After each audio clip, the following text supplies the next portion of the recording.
In this lesson, we're going to take a look at refactoring our code to extract superclasses and interfaces. Now we're going to do this by changing around a few things with password collection and encryptor.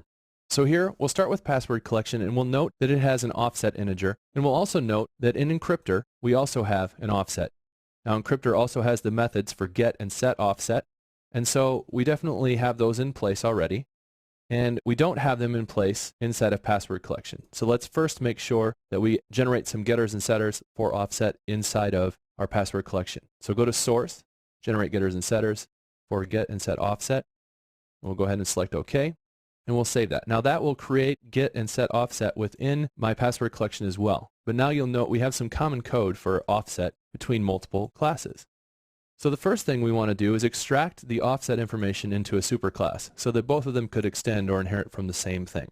But basically, to do that, we just want to select the class we want to extract and go to refactor and extract the superclass.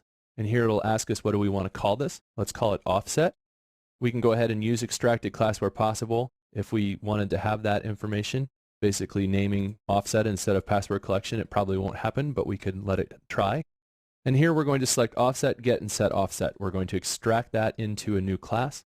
It's going to tell us that will be called offset. It'll have this information. And then it's going to say, hey, there's an issue. Encryptor.java seems to have some similar code. Make sure that things are okay. So if we look at this, it does tell us password collection is going to remove the offset, and we're going to create offset.java. So we're going to go ahead and do that. And let's go ahead and open up offset. Now we'll note that it made this protected, which we don't want. So let's make this private. And let's change the constructor so that it takes in our offset variable right away, and we'll say offset equals shift. So now we have our offset class, which has the shift as its constructor and basically get and set public methods to access that variable. Back in password collection, we now have a couple issues.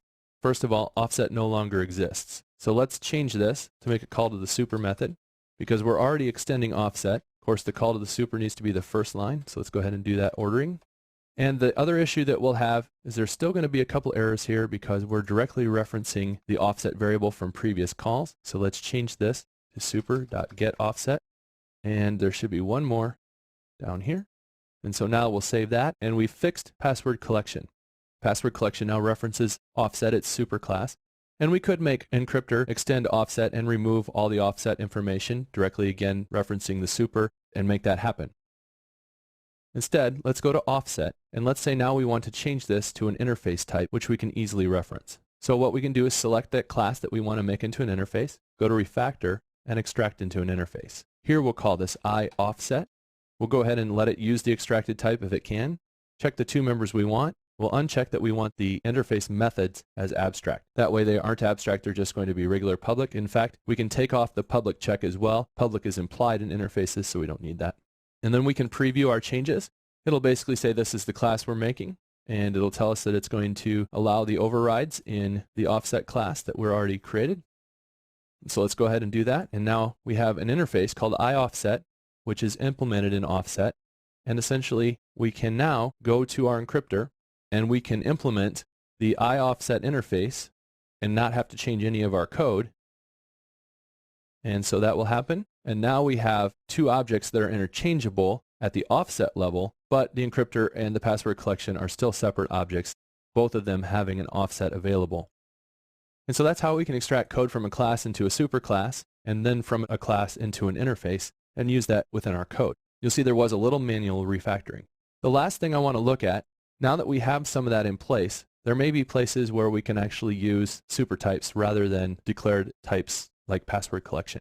If that's the case, we could select the type we want to try to replace, and we could select use supertype where possible. And it'll go through the code, and it'll let us know if there's anything that it can change.